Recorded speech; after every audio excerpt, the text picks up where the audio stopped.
Quem sou eu? Quem é você? Você já fez essa pergunta? Bom sábado, irmãos. Sábado. Obrigado, Guilherme. Mensagem muito bonita. E faz a gente refletir, né? Quem eu sou? Como disse uma pregação aqui do nosso pastor, né? Quem sou eu na fila do pão? Essa é uma frase que tem aparecido aqui bastante. Tipo, dá uma derrubadinha naqueles que se sentem muito da vida, né? Quem é você, afinal de contas, na fila do pão? Né? Quem sou eu? Uma boa pergunta. Essa pergunta ela cabe também na questão da igreja como um todo, né? Quem é a igreja ou o que é a igreja dentro do contexto do mundo? Qual é o papel que a igreja exerce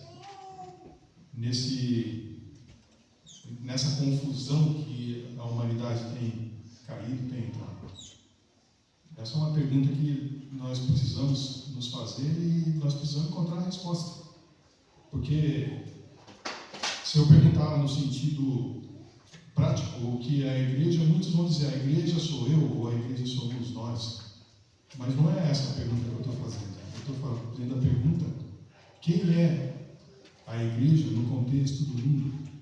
E quando eu pergunto quem é a igreja, estou perguntando no sentido de qual é o papel que ela deve exercer no mundo. Eu tenho ouvido muitos, na verdade todos os dias, né, de manhã quando eu acordo, quando eu estou preparando o meu de jejum, eu gosto de ouvir pregação. Então eu ponho lá, tem alguns pastores que eu aprecio, e eu coloco lá e fico ouvindo. Enquanto eu estou preparando o meu de jejum, vou ouvindo o sermão, eles vão falando sobre vários assuntos. Eu tenho ouvido muitos pastores falando da questão da apostasia na igreja, não da igreja. A questão da igreja, das pessoas estarem se afastando da verdade, da igreja estar vivendo dias em que as pessoas estão fracassando na sua fé. Nós temos visto toda espécie de desvios acontecendo dentro da igreja. E quanto maior é a igreja, ou o templo onde as pessoas se reúnem, maior e mais evidentemente nós vemos esses desvios. Nós vemos, isso é um tema que sempre causa controvérsia, mas eu vou ter que tocar. Nós vemos as pessoas vestindo-se de forma errada, principalmente as mulheres, mas os homens também, vestindo de forma sensualizada, de forma que tira a atenção do outro da palavra que está sendo dita, de forma que desonra a Deus. Nós vemos as nossas músicas sendo cada dia mais esquisitas, né? Eu particularmente, eu não sou um músico, não sou um talentoso ouvidor de música, nem tenho assim ouvido absoluto, que é uma característica de ouvir a música e conseguir distinguir tons, né? Assim, de nomear os tons só de ouvir. Mas eu tenho uma certa sensibilidade com a música. E algumas músicas realmente me incomodam. Mas a pergunta que às vezes eu me faço, e agora só falando da música, é: será que aquilo me incomoda porque aquela música ela é inadequada para se tocar na igreja, ou é só porque é uma questão de gosto? Aliás, isso gera uma segunda pergunta: a música na igreja é só questão de gosto? Ou existem regras para a música? Logicamente não vou falar sobre música aqui, mas eu só estou dando mais um dos aspectos, né? O aspecto da reverência. Nós temos perdido a noção de que estamos dentro de um recinto sagrado, onde nós acreditamos, eu penso que sim, eu pelo menos acredito assim, que Deus esteja através do seu Santo Espírito. E nós vemos algumas manifestações das pessoas em meio aos momentos de adoração, propriamente dito, se comportando como se nada tivesse acontecendo. E algumas de nossas igrejas parecem até incentivar esse tipo de comportamento, porque tira esse ritual que nós temos. Ainda bem que a nossa igreja ainda tem isso, né? Da entrada da plataforma. Isso aqui não é à toa, não é só para fazer bonito. Quando nós fazemos esse movimento de liturgia, nós trazemos para dentro do espírito daqueles que estão assistindo senso de reverência diante da presença de Deus. E quando eu vou pregar em várias igrejas, o William, ele conhece isso aí também, a irmã Miriam também, o Júnior, nós já fomos chamados para várias igrejas, e quando nós vamos numa igreja em que não tem a liturgia, a gente fica aqui meio perdido, os irmãos não estão meio perdidos, a gente fica ali, agora é sua vez, irmão, pode subir, sabe? É um negócio assim muito informal. E a igreja fica meio que vai empurrando com a barriga, né?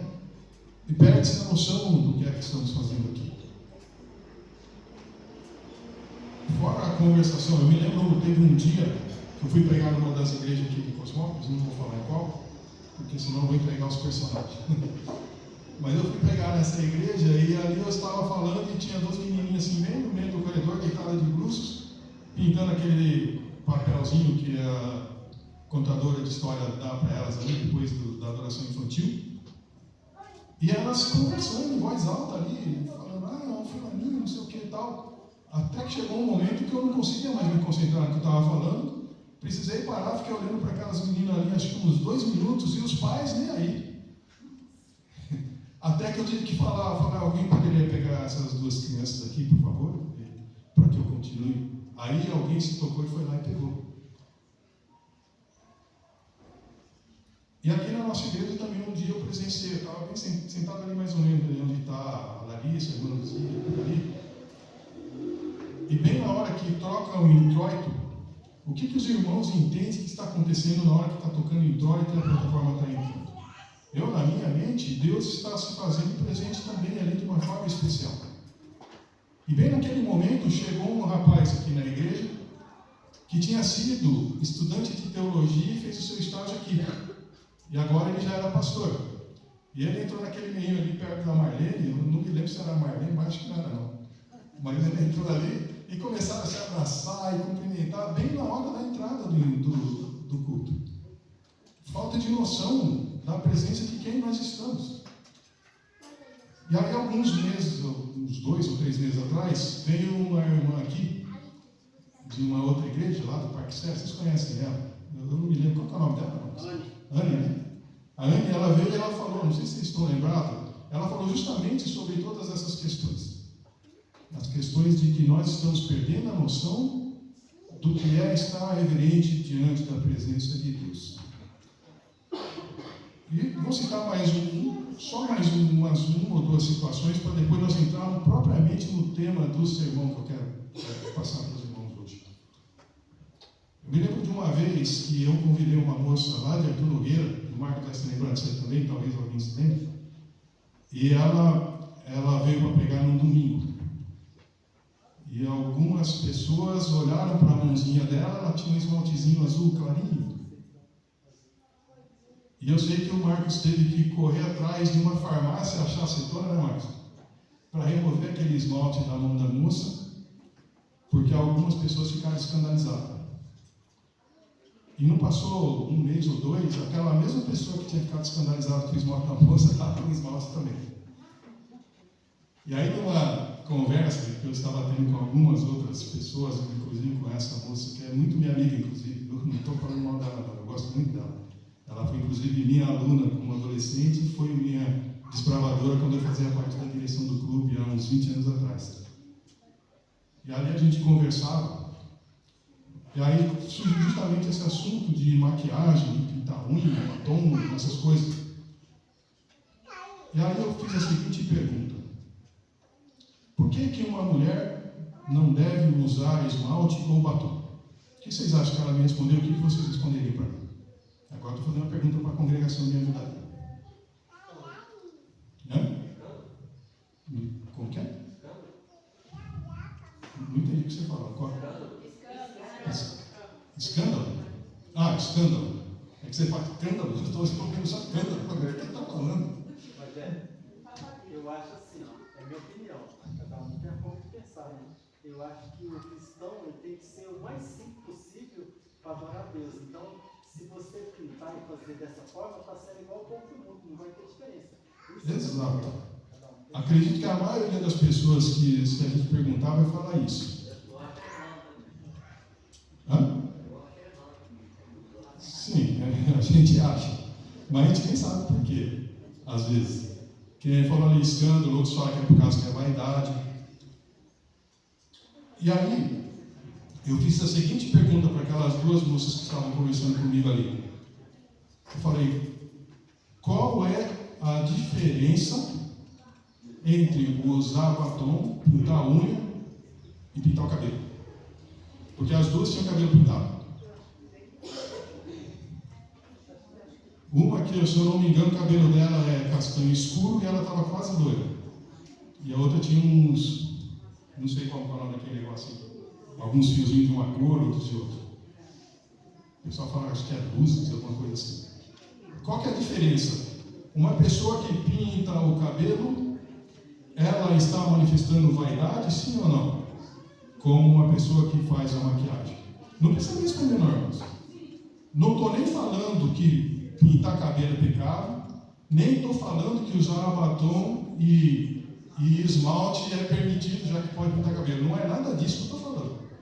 O que eu estou falando é que, às vezes, nós usamos um critério para julgar uma coisa e não usamos o mesmo critério para julgar outra coisa.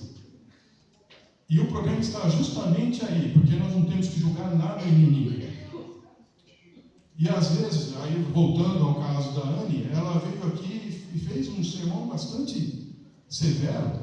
E eu, quando eu saí ali, eu cumprimentava, eu falei, olha, esse sermão que você pregou, eu estou com uma ideia faz tempo de falar alguma coisa desse jeito. Mas aí eu comecei a refletir sobre isso e falei, se todos esses pastores, que são pastores que têm mais autoridade do que eu, estão falando sobre isso há tanto tempo e nada tem acontecido na igreja, então nós estamos olhando para o lado errado. Porque o problema não é o pecado que se comete. O problema não é o desvio ou a apostasia que os irmãos da igreja estão trazendo para dentro da igreja. O problema é o afastamento de Deus.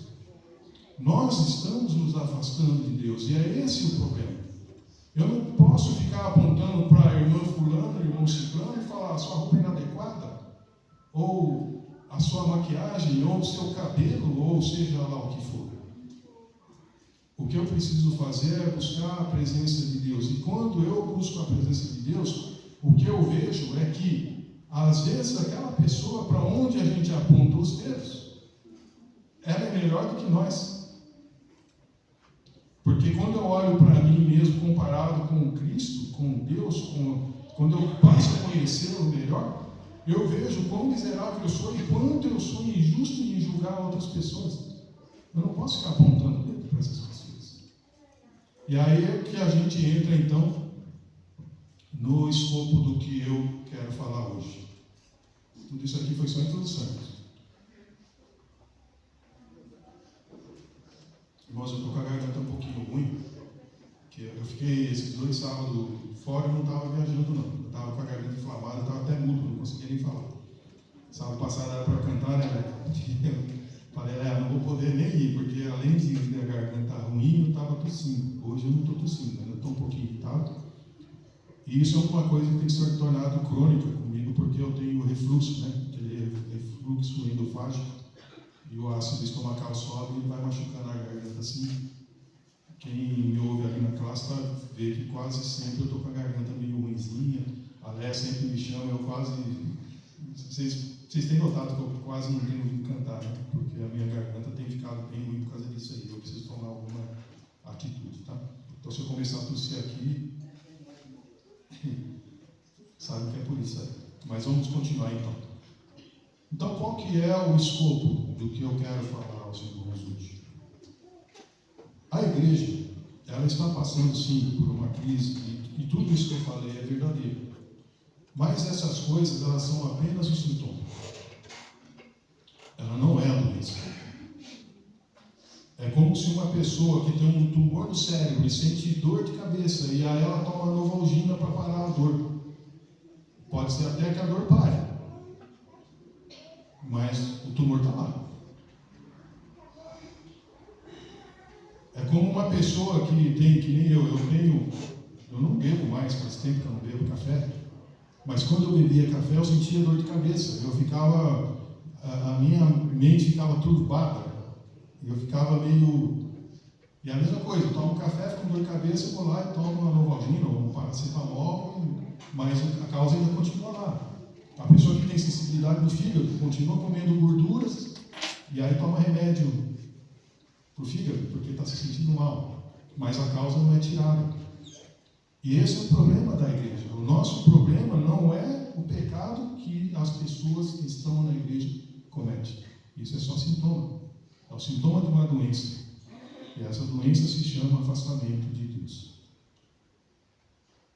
E qual é o caminho para retornar? É esse o ponto que eu quero chegar. Porque, às vezes, nós vemos movimentos nas igrejas e nós achamos assim, aquela igreja foi abençoada.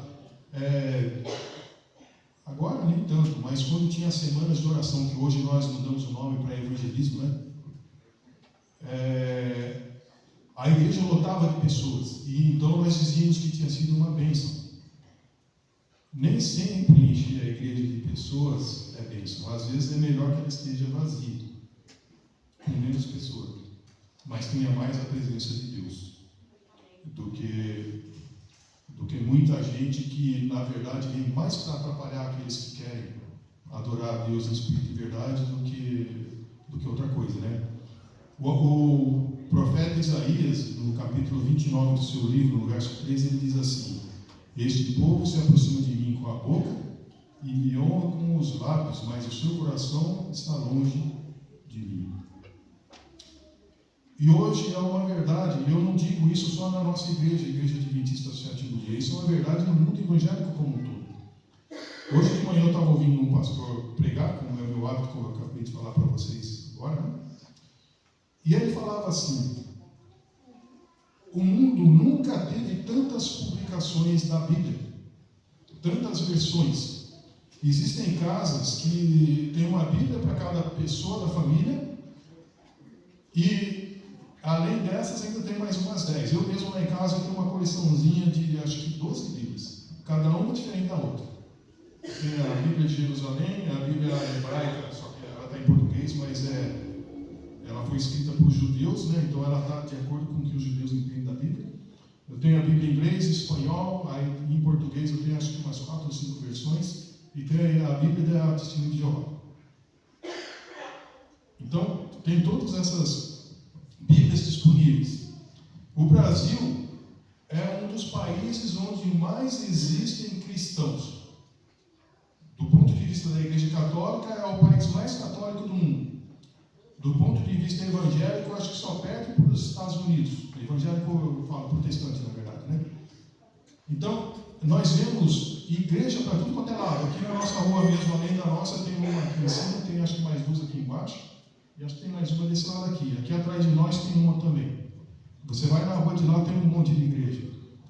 Lá em cima, na rua da feira de sábado, lá tem uma congregação cristã gigantesca. Lá na outra rua, lá tem aquela Assembleia de Deus gigantesca.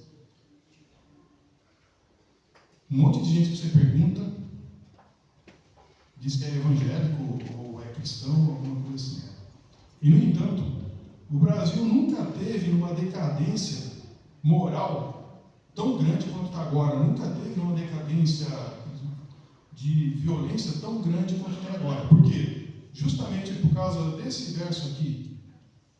Porque o povo se aproxima com a boca e louva com os lábios, mas o coração está longe de Deus. Essa é a grande verdade. E, infelizmente, nós, como Igreja Adventista, muitas vezes participamos dessa dinâmica aqui. Estamos afastados de Deus. E a receita é muito simples. Nós precisamos nos aproximar novamente de Deus para promover um reavivamento na igreja. E o reavivamento, ele começa lá na sua casa. Lá na minha casa também. No meu quarto. Na hora de dormir e na hora de acordar. De joelhos. Quando nós nos dedicamos intencionalmente à oração. Não à reza. Não é se ajoelhar do lado da cama e recitar palavras repetidas. Eu já falei muitas vezes também que, e não só eu, né? Eu falei baseado no que eu já li nos livros da igreja, de pregadores que eu já ouvi, no Espírito de Profecia, de que a oração ela não precisa necessariamente ter palavras. Você pode simplesmente se ajoelhar diante da presença de Deus e ali só expor o seu sentimento a Deus. O que você está sentindo naquele momento. Mas mostrar para Ele, de fato, sem esconder, porque você pensa que está escondendo, mas você não esconde nada de Deus.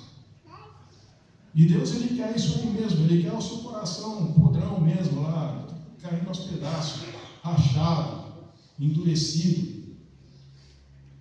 Porque essa é a promessa dele. Fala, você me dá o seu coração de pedra e eu te dou um novo coração renovado, um coração de carne. Mas para isso nós precisamos falar com Deus. Nós acabamos de cantar aqui, falar com Deus faz bem a quem? Faz bem a alma. Você fala com Deus?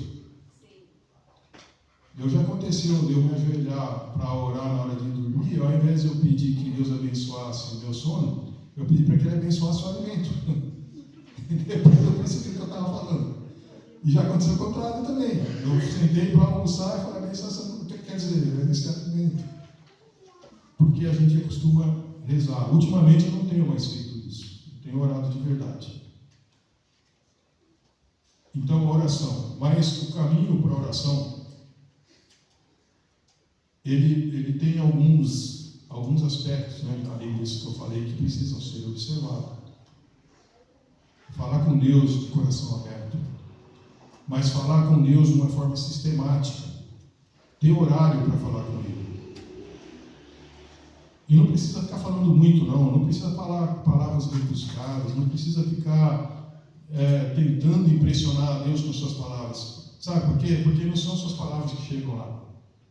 A Escritura Sagrada diz que o Espírito Santo se apresenta diante de Deus, o Pai, com gemidos inexprimíveis, traduzindo o que eu estou falando. E às vezes nem o que eu estou falando, só o que eu estou pensando. Então você não precisa ficar tentando impressionar, porque Deus não se deixa impressionar, Ele não gosta de bajulação, nada disso. É só chegar lá e falar, estou aqui. Lógico que não dessa forma grotesca, como eu falei, né? De forma humilde, né? Você não vai chegar e falar, estou aqui, fala logo aí. Não é assim também, não, né? Ele é seu amigo, mas ele não é seu coleguinha. Ele precisa ser respeitado. Ele não é o cara lá de cima, né? Ele é Deus. Ele é nosso Pai. E que está zeloso por fazer com que nós cresçamos na graça. Quando nós lemos lá no livro dos Atos dos Apóstolos, capítulo 2, nós vemos que os apóstolos, eles antes de começar o grande movimento evangélico que eles realizaram, eles estavam reunidos em oração. Eles não estavam planejando métodos, desenvolvendo estratégias, nada disso. Eles ficaram 10 dias ali presos naquele cenáculo orando. O capítulo 2 revela isso, nos mostra isso. Eles oravam, até que houve a manifestação do Espírito Santo. Todas as vezes que Deus está para fazer uma intervenção de forma mais direta na sua igreja, Ele faz com que pessoas comecem a se ajoelhar diante dele e a orar. Talvez esse seja o momento em que nós, através das palavras que eu estou falando para vocês, seja chamado para esse grande movimento de oração que antecede um grande evento que está para acontecer, que é a volta do Senhor Jesus. E a pergunta é, você vai estar de fora ou você vai participar?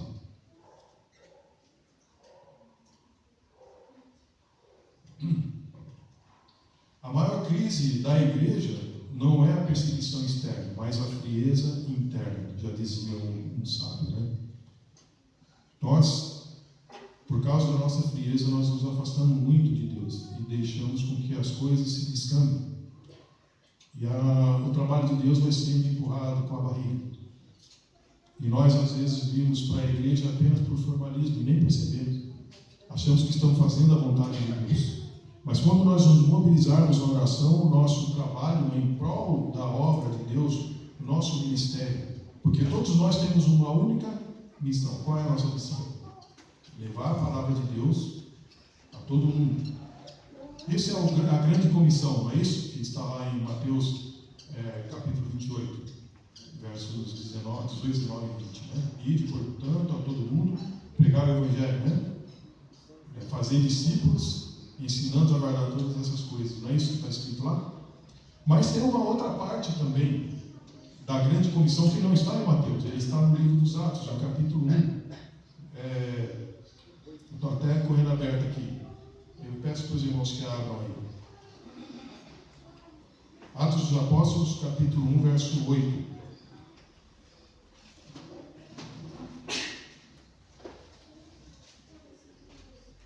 Ali no livro dos Atos está escrito assim: mas recebereis poder ao descer sobre vós o quê? O Espírito Santo. E sereis minhas testemunhas, tanto em Jerusalém como em toda a Judéia e Samaria, e até aos confins da terra.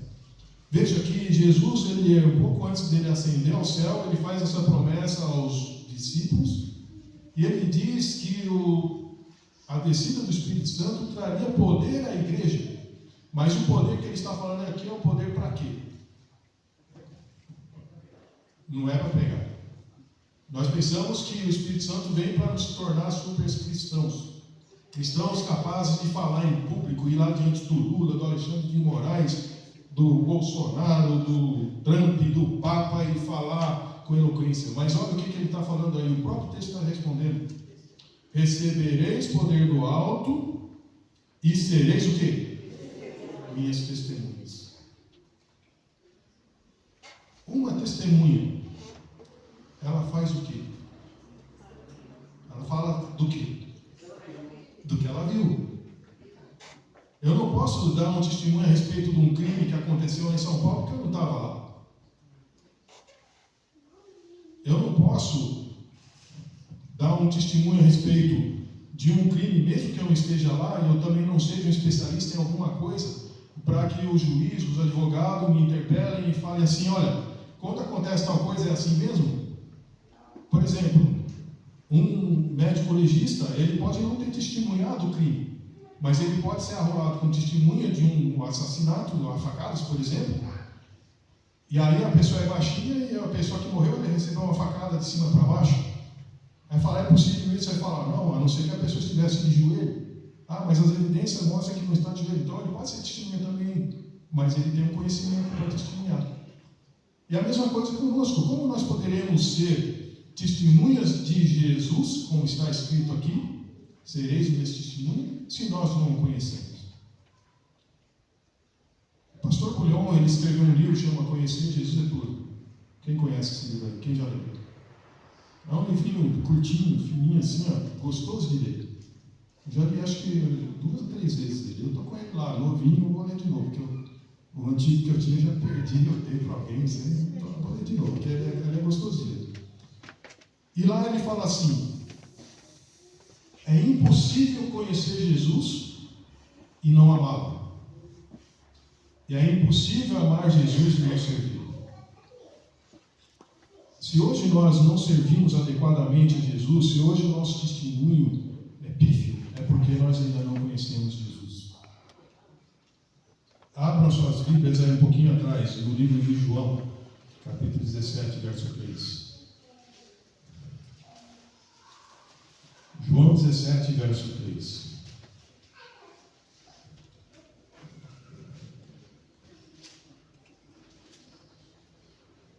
Que está escrito lá: e a vida eterna é esta, que conheçam a quem?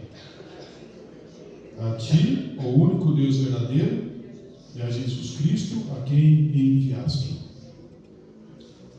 Vocês sabem que, só abrindo um parênteses aqui, esse texto aqui, naquela época que eu estava afastado da igreja, eu usava para falar que Jesus não era Deus. Porque Jesus está falando claramente aqui, ó, conhecer a ti, o Deus único e verdadeiro, falando do Pai.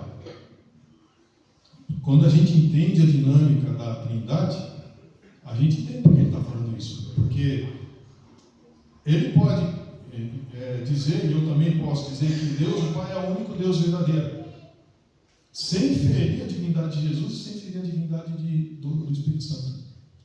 A mesma coisa eu posso dizer também que Jesus é o único Deus verdadeiro, sem ferir a divindade de Deus o Pai, sem ferir a divindade do Espírito Santo.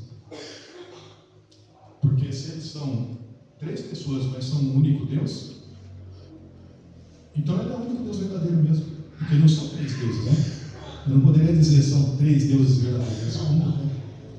E nesse caso aqui, Jesus está qualificando o seu Pai de único Deus verdadeiro, porque na condição de filho, na condição de humano, é assim que nós precisamos olhar para Deus, conhecê-lo como o único Deus verdadeiro. E conhecer Jesus como, neste caso e nesse contexto, como um irmão nosso, participante da mesma natureza que nós temos, da natureza humana. Nesse contexto, entendeu? Por isso que aqui nós precisamos entender que conhecer a Jesus não é simplesmente saber que Ele é Deus, mas saber que Ele é humano. Saber que Ele é o nosso irmão que morreu por nós, nesse contexto.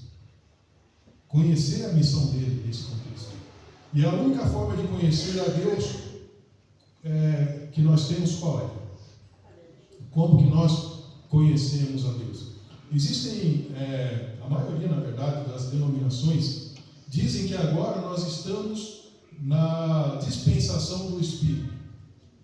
Ou seja, tivemos a dispensação da lei, que foi a época dos profetas, na época de Moisés, dos reis de Israel, e depois que Jesus veio, nós entramos na dispensação do Espírito. Ou seja, a Bíblia, a palavra de Deus, não precisa mais. Agora é ouvir o Espírito Santo.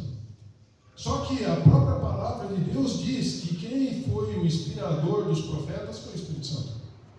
Olha, se o Espírito Santo foi quem, por assim dizer, entre aspas, logicamente, ditou o que está escrito na Bíblia, como que agora eu posso falar que a dispensação do Espírito Santo me permite não mais seguir a Bíblia, se a Bíblia é a própria palavra dele?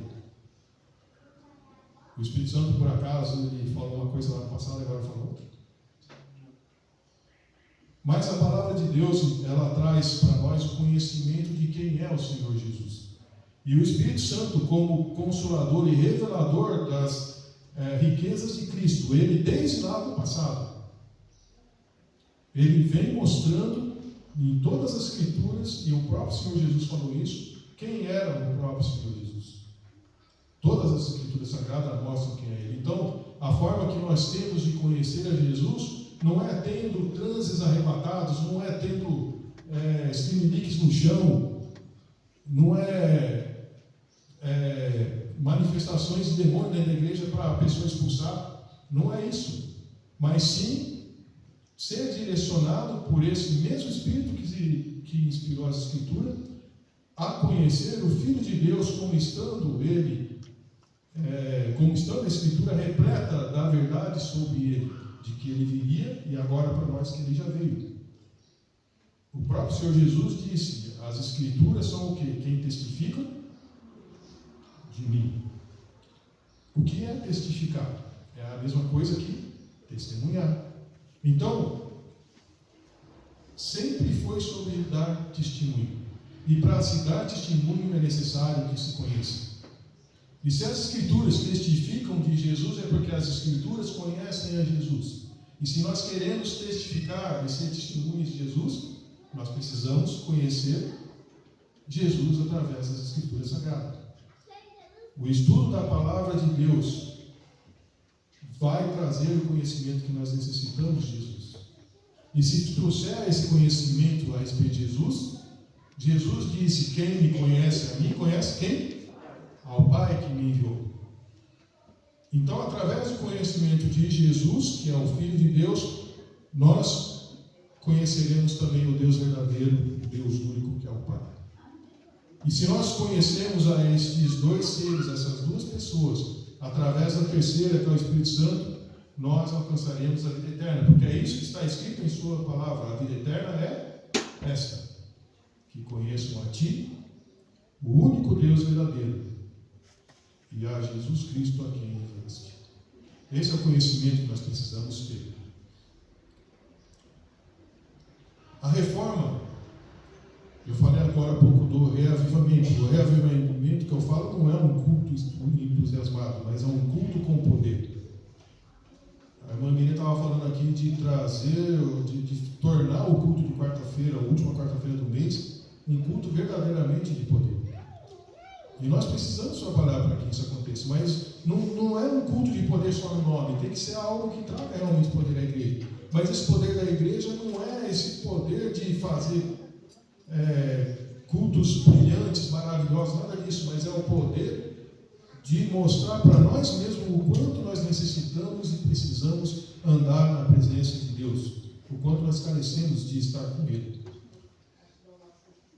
Agora, se a oração vai nos trazer o revivamento, o estudo da Bíblia vai nos trazer a reforma. Porque a palavra de Deus, ela é a norma pela qual nós devemos guiar a nossa vida. A palavra de Deus, ela mostra para nós a necessidade de arrependimento onde existe o pecado.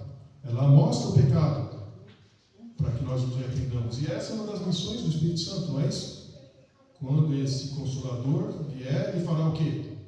Convencerá o mundo do pecado. E aí ele diz também que ele mostra uma nova direção quando nós estamos indo para o caminho errado. E a palavra de Deus, ela nos ordena a agir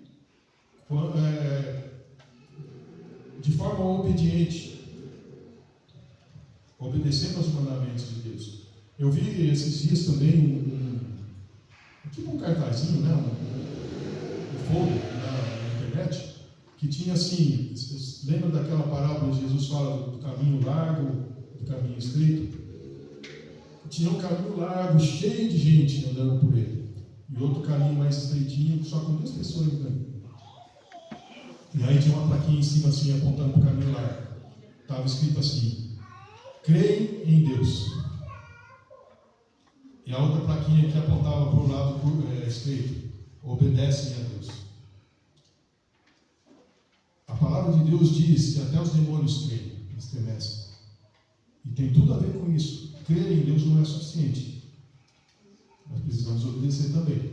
E nós só vamos conhecer a vontade de Deus se nós formos alimentados pela palavra de Deus. Porque está escrito: nem só de pão viverá o homem, mas do que? De toda a palavra que sai da boca de Deus. Esse texto está lá no livro de Deuteronômio, que depois foi repetido por Jesus, não é? Nem só de pão viverá o homem, mas de toda a palavra que sai da boca de Deus. Jesus, ao falar isso, ele estava falando para Satanás, usando a palavra de Deus, que ele vivia por ela. E é por ela também que nós devemos viver. O alimento da palavra de Deus. Se nós não formos alimentados por essa palavra, nós vamos morrer. Literalmente. Ainda no livro dos Atos dos Apóstolos, volte ali no capítulo 2, no verso 42, nós vemos ali que o modo de vida da igreja primitiva era justamente uma vida que tinha a ver com o estudo da palavra de Deus e a oração. Olha o que está escrito ali: e perseveravam na doutrina dos apóstolos, e na comunhão, no partir do pão, e no quê? Nas orações. Na doutrina, está claramente dizendo que eles perseveravam no estudo da palavra de Deus. Na comunhão, era a vida em comunidade, ou seja, é o que nós estamos fazendo hoje aqui. Nos reunindo, fazendo uma comunhão entre os irmãos. E aí nas orações, as orações manifestando dependência de Deus. E qual foi o resultado disso, dessa atitude da igreja? Olha o verso 47. Louvando a Deus e contando com a simpatia de todo o povo, enquanto isso, acrescentava-lhes o Senhor dia a dia os que iam sendo salvos. Aqui está o testemunho que a igreja dava. Eles contavam com o quê? Com a simpatia de todo o povo. Por quê? O seu testemunho era forte. Por quê? Porque o testemunho deles era forte? Porque eles perseveravam no quê? Na doutrina, na comunhão, no partir do pão e na oração. O seu modo de vida era tão forte que eles não precisavam fazer planos de pregação. Não precisavam fazer, como dizem por aí, mega vigília. Essas mega vigílias que eu, sinceramente, irmãos, eu fico com o pé atrás. Parece mais uma rave cristã ou uma virada cultural cristã. Não precisava nada disso. Eles só perseveravam no estudo da palavra de Deus, na oração, na comunhão. O convívio entre irmãos era tão amoroso que as pessoas de fora olhavam, olha como eles são, eu quero fazer parte disso aí. E aí a palavra de Deus diz que enquanto isso acrescentava-lhes o Senhor dia a dia os que iam sendo salvos. Você quer salvar o seu vizinho? Você quer salvar os vizinhos que estão em volta da nossa igreja? Não vai ser distribuindo o livro, embora isso seja importante. Não vai ser fazendo caminhada de oração.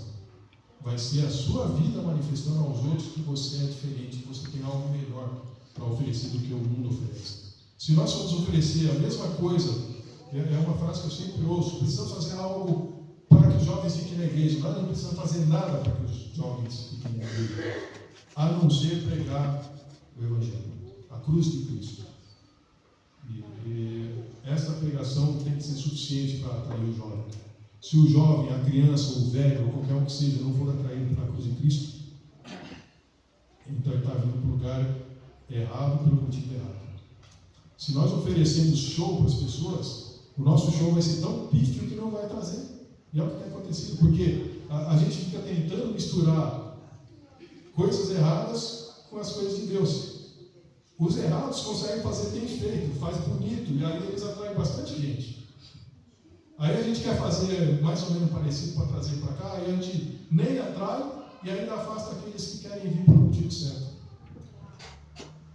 Louvando a Deus e contando com o quê? Com a simpatia de todo o povo, enquanto isso acrescentava-lhes o Senhor a cada dia os que iriam ser salvos. Esse era o trabalho deles. O reavivamento e a reforma da igreja, eles não virão de um novo programa. Eles não virão se a gente pedir a associação para mandar um novo pastor. Ah, esse pastor aí, o pastor Jacinto, muito velho, não serve, manda um pastor mais jovem aí. Não é isso que vai fazer o reavivamento. O reavivamento, ele só acontecerá quando nós dobrarmos nosso joelho na presença de Deus e abrirmos a nossa vida para conhecer o melhor. Reavivamento e reforma são as principais necessidades da igreja hoje. E essas duas coisas só virão com o estudo da palavra e com a oração. Que Deus nos abençoe. Coloque-se.